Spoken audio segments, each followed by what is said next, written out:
أعوذ بالله السميع العليم من Jemaah sekalian kaum muslimin الشيطان wal muslimat rahimana wa rahimakumullah. الرجيم. Alhamdulillah wa syukurillah, senantiasa kita bersyukur kepada Allah Ta'ala pada malam hari ini.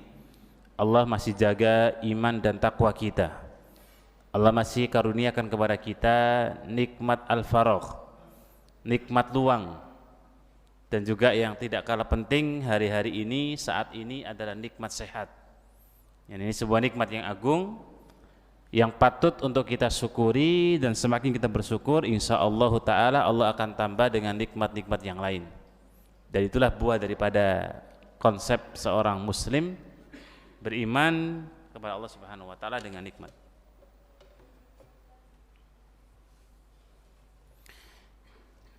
Baik jemaah sekalian rahimakumullah, kita sambung kembali. Yang bagi jamaah yang megang kitab, walaupun sudah ada di depan kitabnya, halaman 29 ya. Tema yang sangat apik akan kita bahas terkait dengan bagaimanakah seorang itu menegakkan syariat atau syiar Allah Azza wa Jalla. Syiar dengan syariat itu sesuatu yang berbeda jemaah ya. Kalau syiar itu adalah buah daripada syariat, dan syariat itu sendiri adalah sebuah perintah yang diperintahkan Allah bagi seorang muslim ya. Sedangkan syiar adalah buahnya ya. Jika kita sebagai seorang muslim kemudian tidak ada syiar di tengah-tengah kehidupan kita, maka perlu dipertanyakan syariat apa yang sudah kita lakukan ya. Kalau syiar itu kemudian redup ya, syiar itu tidak nampak di tengah-tengah kita kaum muslimin dan muslimat, maka tanyakan diri kita, sudahkah kita ini mengamalkan syariat Allah Azza wa Jalla ya. Kalau kemudian syiarnya redup, syiarnya ini kemudian tidak terang, maka itu sebanding dengan kualitas kita dalam melaksanakan syiar syariat Allah Subhanahu wa Ta'ala. Termasuk di antara jemaah sekalian adalah menampakkan sunnah Rasulullah ya, dan ini perkara yang sangat agung ya, sehingga tema kita adalah bagaimana kita sebagai seorang muslim menampakkan syiar dan menampakkan sunnah. Pertanyaannya adalah, kenapa mu'alif membuat judul dengan dua hal yang berbeda jemaah? Padahal sunnah itu bagian daripada syiar, gitu ya. Sebagian di antara para ulama menggunakan diksi judul ini dengan kalimat iyyaka na'budu wa iyyaka nasta'in. Kita hanya beribadah kepada Allah dan kita hanya meminta pertolongan kepadanya.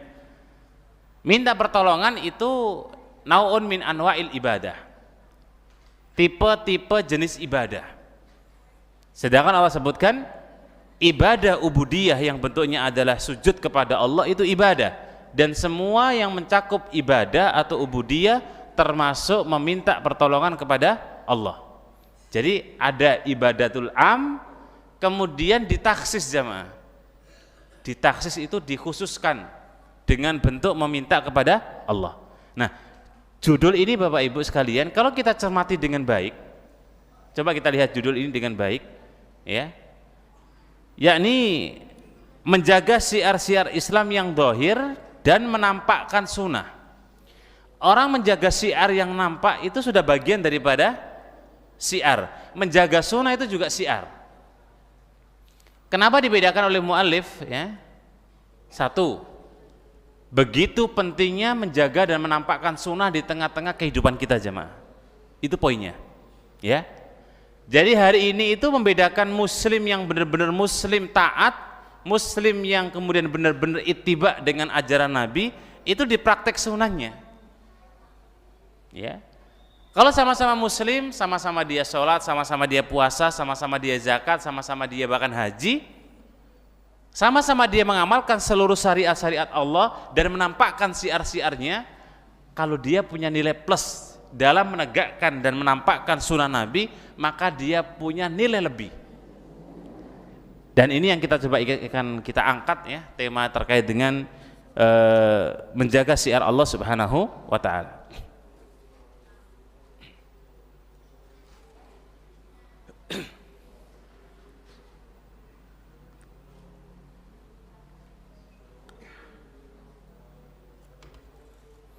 Taib, qala al-mu'allif rahimahullah taala, hendaknya menjaga syiar-syiar Islam dan hukum-hukum syariat yang zahir. Ya. Ini kalau kita berdasarkan surat Muhammad, Allah taala berfirman, "In tansurullaha yansurkum wa yusabbit aqdamakum." Dan salah satu di antara bentuk kita menjaga syiar-syiar Allah jamaah sekalian adalah senantiasa kita melaksanakan semua perintah-perintah Allah. Dan Allah berfirman, "Hai orang-orang yang beriman, tolonglah agama Allah, niscaya Allah akan tolong kalian dan Allah akan teguhkan langkah perjalanan kaki kita." Dan ini sebuah isyarat bahwa pertolongan itu akan hadir manakala orang itu menampakkan, melaksanakan syariat dan menampakkan syiar Allah. Dan Allah berikan dua keutamaan jamaah bagi orang yang menampakkan syiar dan menegakkan syariat Allah. Pertama, Allah akan tolong dia, itu pasti.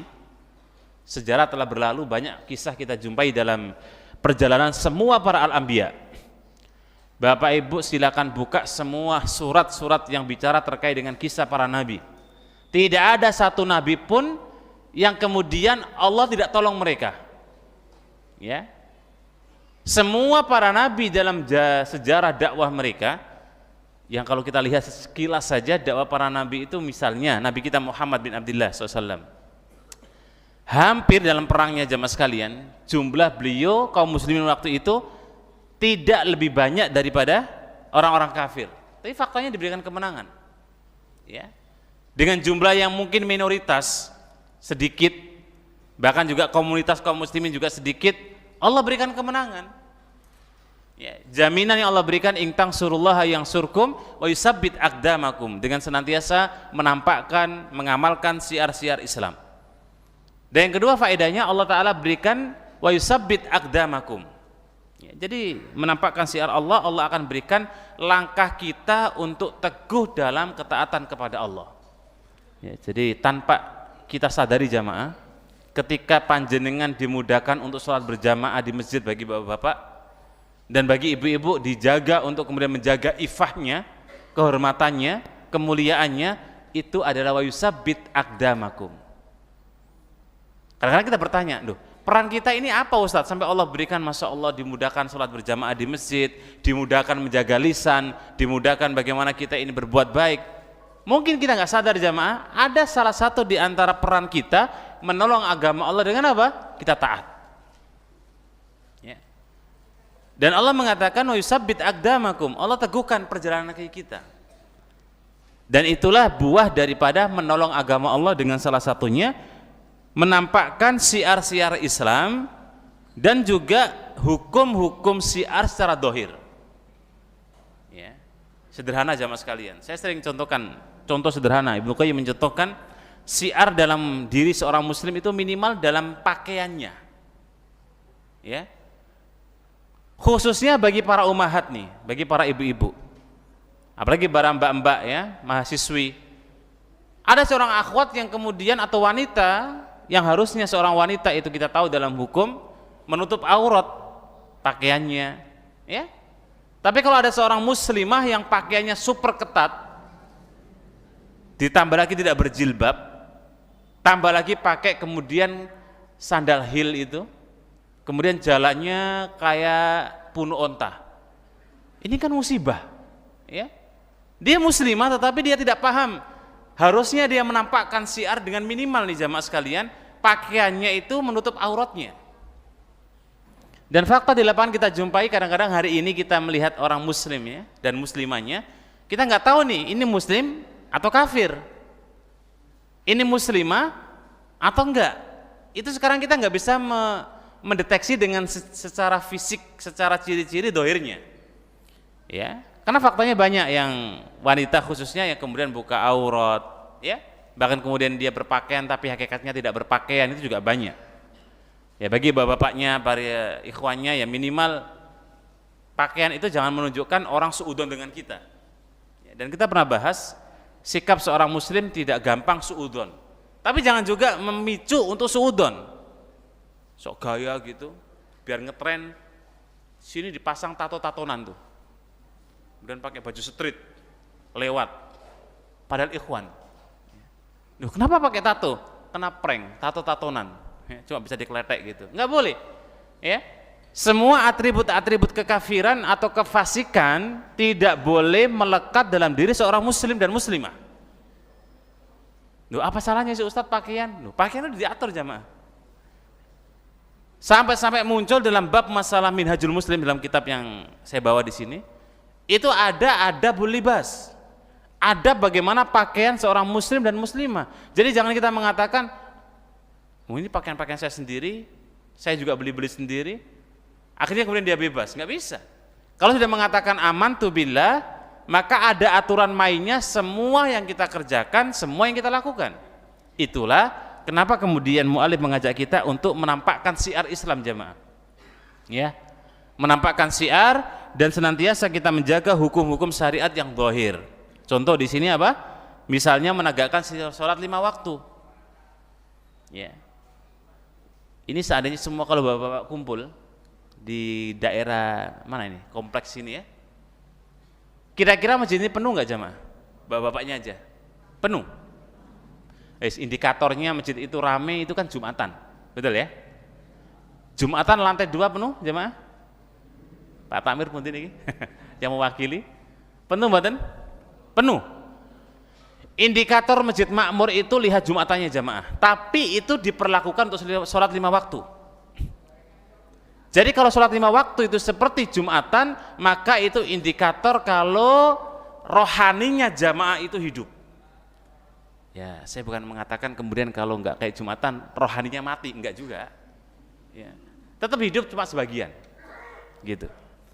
Di sini menunjukkan bahwa sholat 5 waktu itu salah satu di antara syiar jamaah. Makanya mungkin bapak ibu yang pernah ke luar negeri, contohnya misalnya di Jepang, ya. Saya juga punya teman di sana sampai hari ini. Untuk sholat 5 waktu aja itu sangat sulit gitu loh. Teman di Amerika, di Inggris, ya, cerita teman, sulit kita mencari komunitas sholat berjamaah di masjid itu sulit, sangat sulit. Kita di Indonesia ini masya Allah ya. Mau dimanapun kita berada, mau dimanapun kota kita ada di Indonesia, insya Allah asal nggak terpencil, nggak jauh dari kemudian peradaban Islam, insya Allah gampang. Cari masjid itu gampang gitu. Lah, ternyata sholat 5 waktu itu syiar. Makanya Nabi dulu menjadikan salah satu tempat yang paling fundamental itu tempat di masjid jemaah. Nabi itu datang ke kota Madinah pertama kali beliau bangun itu masjid. Ya, pertama kali yang dibangun Nabi di kota Madinah apa jemaah? Masjid. Masjid apa? Masjid Nabawi atau masjid yang lain? Masjid Kuba. Pertama kali Nabi singgah di kota Madinah, beliau bangun masjid yang disebut dengan Masjid Kuba. Yang mungkin di antara panjenengan yang pernah umrah atau haji pasti mampir ke situ. Dan memang ada sunahnya. Itu pertama kali yang Nabi bangun jamaah. Sebagai tempat center utama untuk kumpulnya kaum muslimin, diskusi, sharing, ibadah, masang strategi, tatap muka dengan orang lain, itu di masjid. Makanya kita gunakan momen masjid itu sebagai salah satu tempat untuk kita bertemu dengan saudara kita, sholat 5 waktu. Dan itu syiar yang paling jelas dan paling besar. Tapi kalau sholatnya kemudian cuma maghrib, itu pun cuma 4 shop, duhur 2 shop, subuh biasanya rame. Nggak tahu trennya hari ini itu subuh rame jamaah. Ya, alhamdulillah. Ya, di mana-mana subuh itu lebih banyak jamaahnya. Ya. Dan itu lagi ngetren-trennya. Tapi kalau sholat duhur, sholat asar paling muadzin plus imamnya plus yang iqomah, dia itu 1 orang. Masya Allah ya, karena semuanya lagi kerja. Tapi kerja dimanapun kalau kemudian dipanggil sholat bagi seorang muslim, ya datangi panggilan itu. Ya, dan itu syiar jamaah. Makanya orang yang menegakkan syiar Allah Ta'ala di masjid Allah Ta'ala ini dengan bentuk sholat berjamaah, ya, salah satunya yang kemudian mendapatkan perhatian besar dalam bab sholat 5 waktu, itu bagian daripada menegakkan syariat Allah dengan bentuk syiarnya. Jadi amal-amal yang kemudian sifatnya itu kan ada 2 jamaah, amal dohir dan amal batin. Kalau amal batin itu syiarnya kan nggak nampak. Jenengan Masya Allah hari ini tawaduknya, orang nggak tahu. Jenengan ikhlasnya, orang nggak tahu. Jenengan kemudian punya sifat warok dalam hatinya, hati-hati dengan maksiat, orang nggak tahu. Jangan punya sikap yang kemudian Masya Allah di dalam hatinya, imannya itu lagi subur-suburnya, orang nggak tahu. Makanya kemudian amal dohir itu sebagai bentuk syiarnya. Ya, makanya kalau kita bicara rukun iman, rukun Islam itu sesuatu yang berbeda jamaah dalam bentuk amalnya. Ya, makanya kata Ibnu Taimiyah rahimahullah taala, ida istama'a iftaraqah, wa ida iftaraqah istama'a.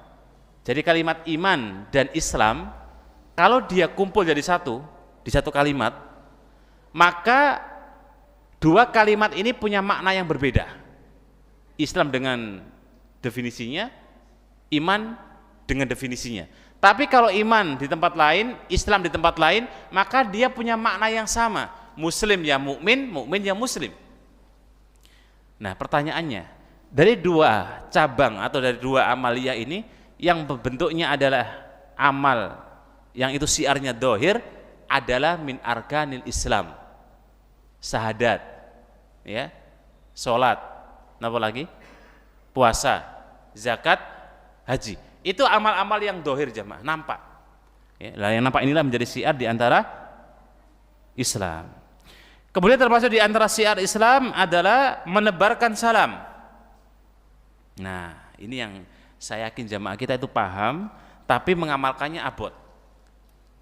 Biasanya Bapak Ibu kalau ketemu temannya muslim dan muslimah, apa yang dilakukan? Salam atau siang Pak? Pagi Pak? Gimana bro? Gitu ya. Jadi kalau ketemu langsung salam atau kita menyapa dengan sapaan atau kita cuma menggunakan kalimat-kalimat yang lain. Kita itu sudah mulai apa aja jamaah? Mulai kultur keislaman kita itu futur gitu loh. Kok kita ya di dunia pesantren saja orang-orang yang hidup di naungan Al-Quran yang setiap hari dicekoi dengan ilmu agama itu untuk mengucapkan salam ketemu dengan temannya itu kadang-kadang ya nggak setiap saat gitu. Ya, makanya Nabi katakan bahwasanya salah satu di antara absus salam itu bagian daripada Islam dan syariat Islam, menyebarkan apa? Salam. Ya, walaupun sunnah jamaah ya, salam itu jenengan mulai assalamualaikum itu sunnah. Ya artinya nggak berdosa, tapi ini kan apa? Bentuk syiar. Kita bicara syiarnya. Ketika jenengan ketemu dengan saudara Anda, jenengan tidak mengucapkan salam tidak berdosa, nggak ada masalah. Karena memulai salam itu sunnah. Sedangkan menjawab salam hukumnya apa? Wajib. Ya. Jadi ada saudara kita, assalamualaikum Pak atau assalamualaikum. Kok Pak jenengan diem, maka jenengan berdosa. Ya. Tetapi kalau memulai jenengan tidak mulai dengan salam, sebenarnya tidak masalah, tidak dosa. Tapi syiar itu terasa kurang gitu ya. Dan inilah salah satu yang Nabi ajarkan ketika Nabi itu mengajarkan kepada para sahabatnya yang ketika lewat di perjalanan, karena dulu sahabat Nabi itu sukanya di pinggir jalan sambil kemudian nunggu waktu-waktu dan momen tertentu. Ya, makanya Nabi katakan bahwa jalan itu pun juga punya hak yang harus kalian tunaikan. Ya, salah satunya adab dalam bertemu dengan saudara kita, siapa yang lebih duluan mengucapkan salam jamaah. Jenengan jalan, sama-sama jalan, berpas-pasan. Yang lebih duluan yang paling mudah. Siapa di antara kita yang paling mudah, ucapkan kepada yang tua. Walaupun nggak wajib. Ya. Ya pastinya amal sunnah kalau dilakukan lebih duluan lebih afdol. Tapi yang mudah, ketika kita jalan, teman kita naik sepeda ontel, mana yang lebih afdol jemaah? Yang naik sepeda ontel, walaupun dia anak muda, selama dia muslim ucapkan yang naik sepeda ontel. Terus yang naik sepeda ontel ketemu naik sepeda motor, mana yang paling afdol? Kok buru-buru jangan salam, jalan aja nggak salam, naik motor apalagi salam, ya kan? Anggaplah jenengan sangat luar biasa taatnya, naik motor pakai salam, jenengan salam. Sekarang naik mobil dengan naik sepeda motor, mana yang ucapkan salam?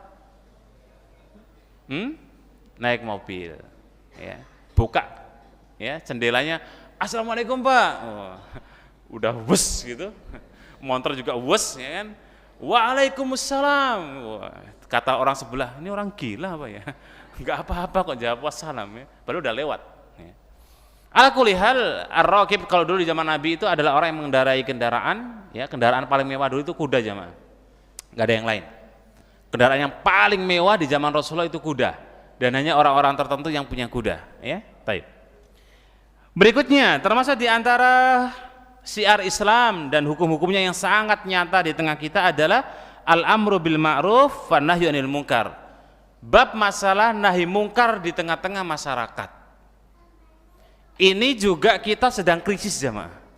Sadar tidak sadar, bab nahi mungkar di tengah-tengah kita ini krisis. Kita akan sangat kemudian hilang marwah kita sebagai seorang muslim kalau ada kemungkaran cuma kita diamkan, sedangkan kita punya posisi untuk menghilangkan kemungkaran itu.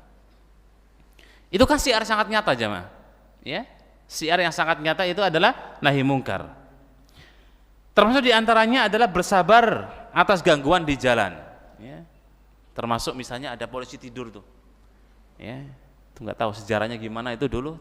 Tiba-tiba semua polisi tidur itu ada yang tinggi, ada yang rapat, ya. Ada yang jauh tapi menjebak, nggak ada putih-putihnya itu, nggak ada markanya. Tiba-tiba dia ada polisi tidurnya, yang ngebut langsung, wah. Kalau menjumpai gangguan di jalan, termasuk diantaranya adalah imatatul adza anit thoriq. Gangguan yang ada di jalan itu macam-macam jamaah. Bisa ada preman, bisa kemudian ada batu, bisa ada kemudian gangguan caci makian, hinaan, ya, bullying termasuk. Maka bersabarlah di atas perjalanan. Mungkin kalau kita jarang safar jamaah, kita dulu sahabat dan Nabi itu sukanya safar. Salah satu yang menjadi tradisinya orang-orang Quraisy adalah mereka ini suka rihla fisita'i wassoif, suka kemudian jalan di waktu musim panas dan musim dingin. Ya karena mereka dagang, ya, lintas negara jamaah, bayangkan. Dagang mereka itu bukan cuma lintas kampung, ya, tapi lintas negara. Bahkan lintas kemudian kota. Dan itu bukan sehari 2 hari. Ada yang sampai 2 minggu, sebulan, 2 bulan, ya. Makanya dulu kenapa nikah mut'ah itu pernah terjadi di zaman Rasulullah. Ya, nikah mut'ah itu pernah terjadi jamaah. Jadi karena kondisi sahabat mereka jihad lama, safar lama, akhirnya karena kemudian jauh dari istri, daripada berbuat zina, akhirnya kemudian muncul salah satu di antara syariat nikah mut'ah. Nikah mut'ah itu nikah yang dimana dia bisa bertempat di tempat A agak lama, boleh menikahi, setelah itu kemudian kalau balik pulang ya udah selesai. Dan itu dulu terjadi. Ya. Setelah ditimbang-timbang kemaslahatannya, ternyata ini merusak nasab. Ya, dalam artian seorang anak itu akan kehilangan ayah karena kemudian ditinggal, dan itu akan kemudian banyak meninggalkan benih-benih di pinggir jalan, di pinggir rumah, Bu. Pinggir jalan. Ya, benar juga ya, di pinggir jalan ya. Nanam benih di sini, naruh benih di sana gitu.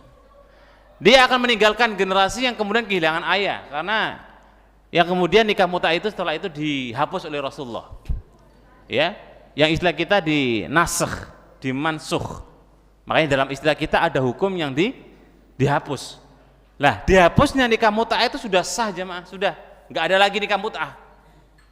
Ya, yang istilah hari ini sebagian para ulama mendefinisikan nikah mut'ah itu kayak nikah kontrak gitu loh. Ya. Sampai mau nikah dengan saya, waktunya durasinya cuma 5 jam. Gitu. Habis itu wassalam. Asal sama-sama sepakat, terjadi akad yang sah, selesai 5 jam, wassalam. Pertanyaannya yang untung siapa?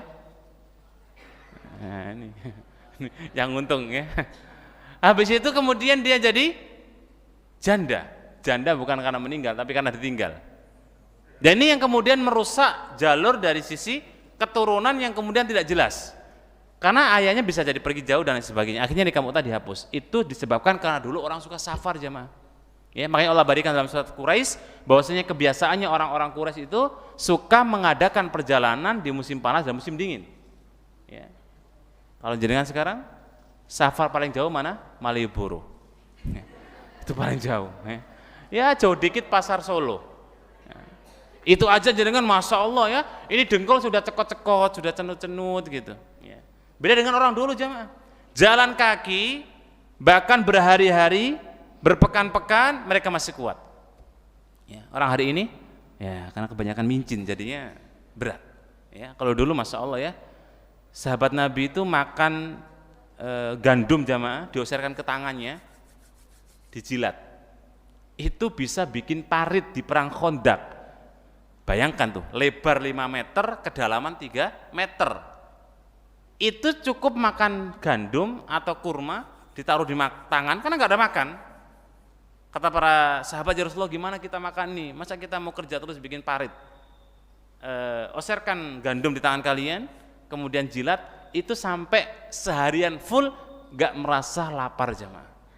Sekarang ada nggak orang makan kurma 3 dijilat seharian ada? Wah.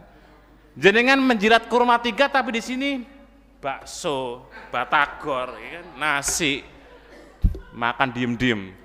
Aktingnya kurma 3 dijilat, Masya Allah, kuat loh saya Ustadz kurma 3, tapi sudah masuk semua batagor, nasi goreng, macam-macam itu semua. Masya Allah. Itu mujizat jamaah. Jadi kalau kita nggak bisa itu, ya makanya kesaktian kurma itu sampai hari ini diabadikan tuh.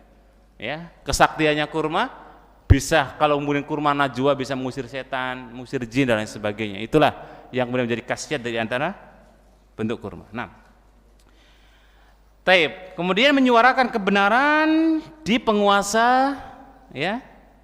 Di sini nggak ada tambahannya penguasa yang dolim, tapi menyuarakan. Dan di sini saya akan tambahkan dikit jamaah, ya, biar nggak salah paham.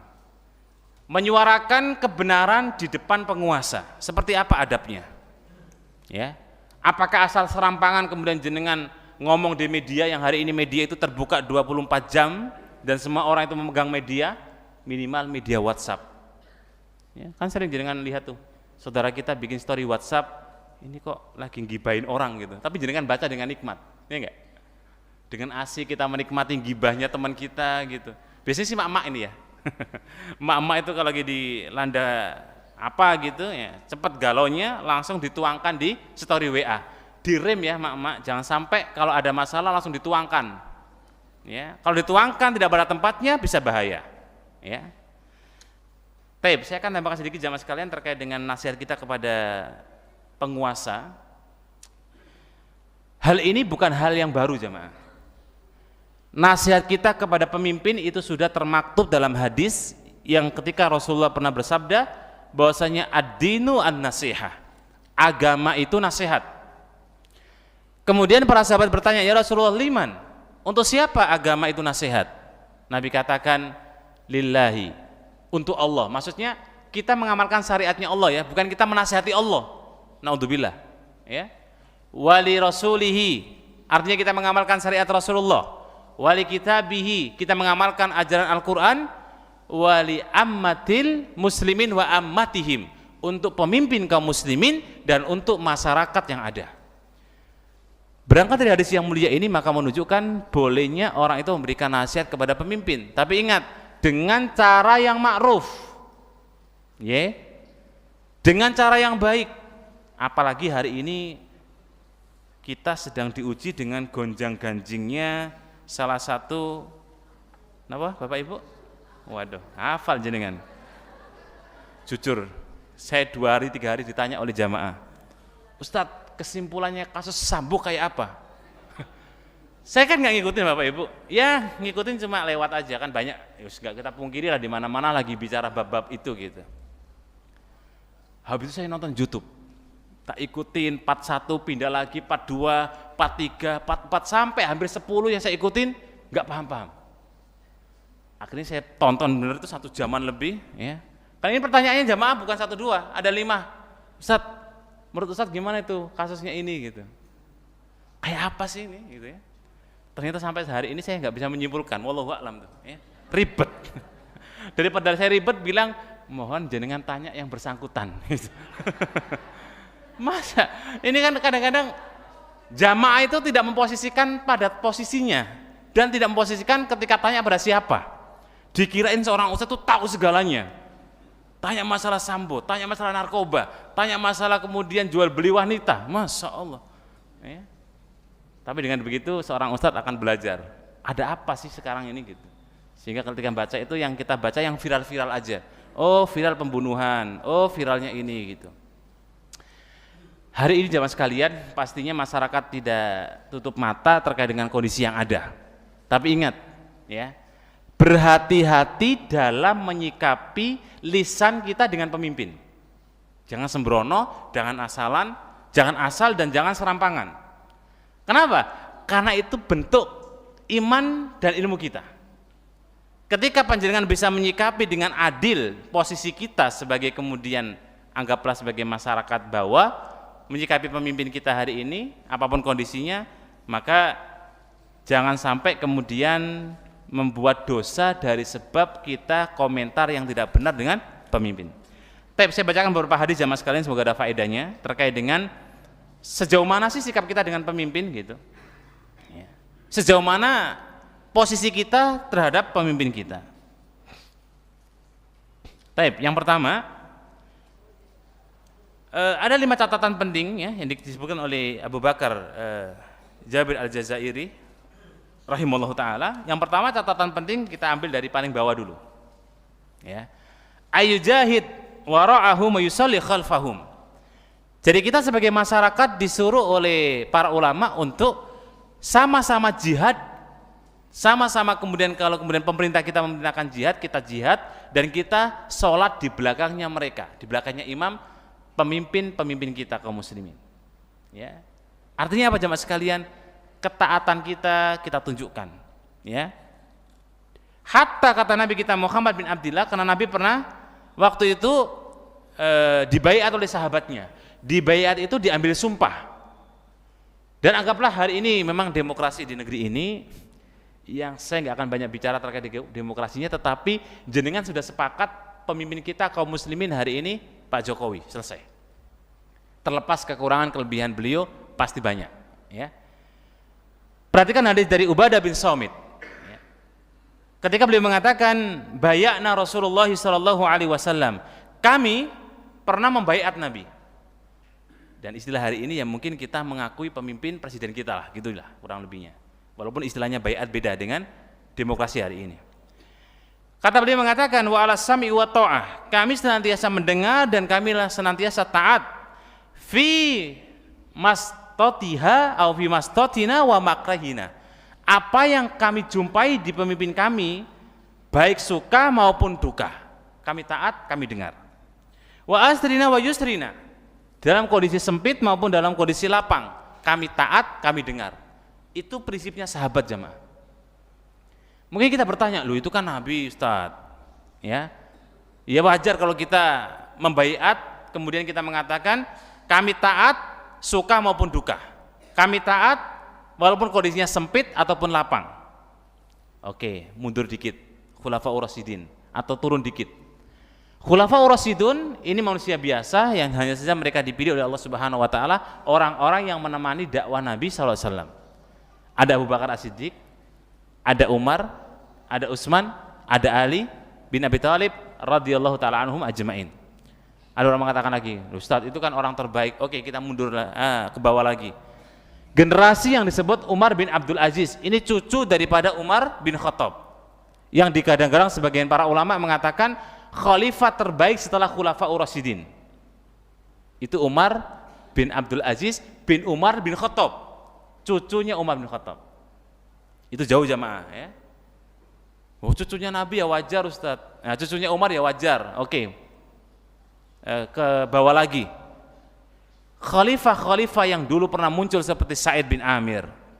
Khalifah-khalifah yang pernah muncul yang kemudian menjabat sebagai sebutan sebagai orang khalifah terbaik ya di zamannya masing-masing, itu kaidahnya ini jamaah. As-sam'u wa ta'ah. Kalau seandainya kita berargumen dengan khalifahnya, pemimpinnya dulu ya, kan pernah terjadi fitnah besar. Ketika Muawiyah memimpin dan di waktu itu ada istri Nabi yang bernama Bunda Aisyah. Yang terjadi fitnah besar yang kemudian sebagian orang mengatakan, zaman sahabat aja ada fitnah besar, Muawiyah dengan Bunda Aisyah. Dan ini fitnah yang kemudian jadi fitnah juga. Fitnah jadi fitnah juga bagi orang yang tidak paham terkait dengan sejarahnya. kesimpulannya jemaah sekalian yang ingin saya tekankan, pemimpin itu harus kita dengar, harus kita taati. Selama pemimpin itu tidak mengajak kepada kita untuk berbuat kekufuran dan maksiat. Ya, dan kayaknya kita belum pernah mendengar presiden kita menyuruh kita untuk berbuat syirik, untuk zina, untuk minum khamr, ya. Ya walaupun kadang-kadang banyak orang mengartikan dengan artian dengan bentuk yang lain Ustadz kebijakan-kebijakannya. Thayyib. Kebijakan apapun jamaah sekalian tetap tidak boleh kita kemudian membenci, bahkan merendahkan, bahkan menjatuhkan kehormatannya di hadapan orang lain. Tugas kita apa? Tutupin aib saudara kita. Karena pemimpin juga saudara kita kaum muslimin gitu. Ya. Tapi poin yang kedua. Senantiasa seorang muslim hendaknya ayyara hurmatu khuruji alaihim wa ilani maksiyatihim. Jadi kalau kita sebagai masyarakat tugas kita jangan membangkang, ya. Jangan membangkang, bahkan kita tidak boleh untuk menyatakan, mengiklankan, mengatakan keburukan maksiat pemimpin kita di halayak umum. Itu nggak boleh jemaah. Loh Ustaz, katanya Ustaz suruh menasihati tadi. Nah, ini poinnya. Ketika terjadi kesalahan di antara kita saja, nggak usah pemimpin terlalu tinggi, kita saja jemaah. Misalnya di antara kita ada yang mencuri ketahuan, mungkin nggak kita sebutkan nama beliau di tempat umum, kemudian kita sebutkan kasus pencuriannya? Mungkin, betul? Tapi pertanyaannya, mungkin nggak beliau ridho dan mungkinkah beliau rela untuk disebutkan namanya? Nggak rela jemaah, walaupun dia mencuri, ya. Lah, disitulah posisi kita sebagai seorang muslim untuk menutup aib saudara kita, ya. Makanya kata Nabi, beliau menyebutkan, ya, man ahana sultan ahanahullahu. Siapa yang menghinakan pemimpin, maka Allah langsung jamaah yang akan menghinakan dia. Ya, kalau ada kebijakan-kebijakan yang nggak suka, kebijakan-kebijakan yang nggak berpihak, kita dibanding dengan dulu di zamannya Imam Ahmad itu jauh jamaah. Dulu Imam Ahmad pernah menjumpai seorang pemimpin yang naudzubillah min dzalik. Dan Imam Ahmad itu disebut sebagai orang kedua, sebagai tonggaknya Islam. Tonggak pertama adalah Abu Bakar As-Siddiq di hari fitnah pemurtatan. Tonggak kedua Islam adalah Al-Imam Ahmad di Yaumul Mihnah. Ujian waktu itu semua orang disuruh mengatakan Al-Quran itu adalah makhluk. Yang benar Al-Quran adalah kalamullah. Satu-satunya ulama yang tegak walaupun dipenjara, walaupun dipukul, dibully, beliau tetap mengatakan Al-Quran kalamullah. Al-Quran adalah ucapan Allah. Itu akidah seorang muslim jamaah, bukan makhluk. Nah, kasus inilah kata para ulama, kalau seandainya Imam Ahmad mengatakan Al-Quran itu adalah makhluk, maka sampai hari ini kita punya keyakinan Al-Quran adalah makhluk.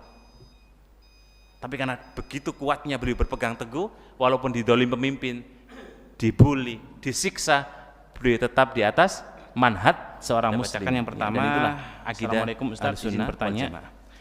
Seperti apakah yang dikatakan seperti punuk onta bagi wanita yang memakai hijab?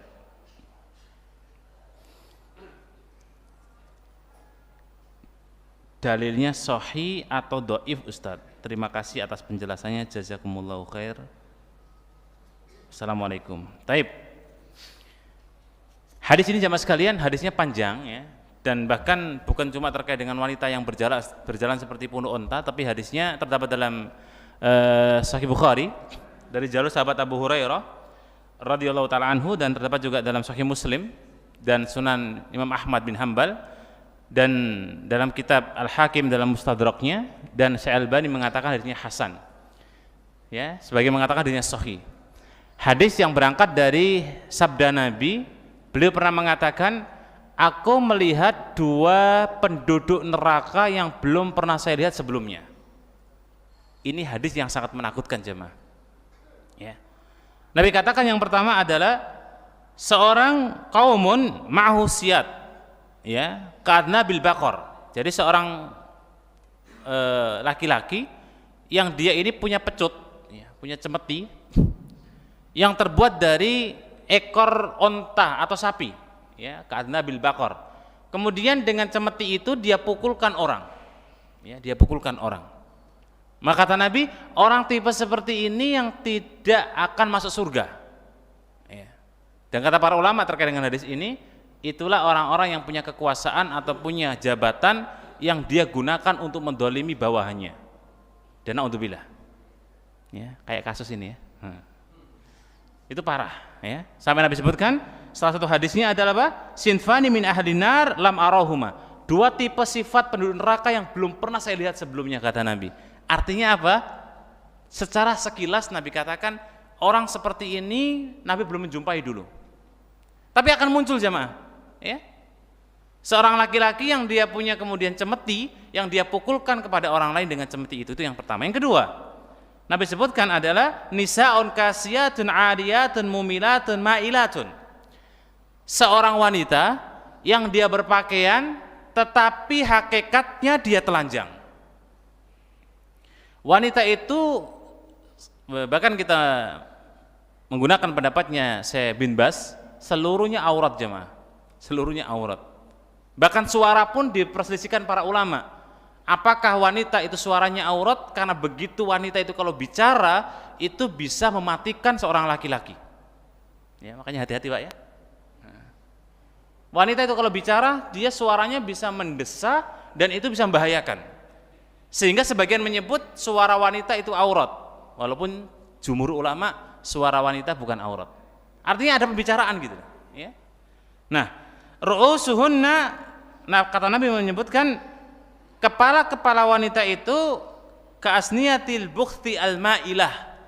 Ya, seperti halnya punuk-punuk onta yang berlenggok menggoyangkan punuknya. Ya.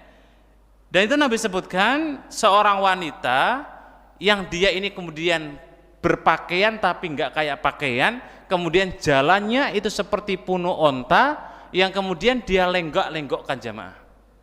Sebagian di antara ahli tafsir terkait hadis ini, mereka inilah orang-orang yang kalau di apa itu? Di mis-mis wanita itu.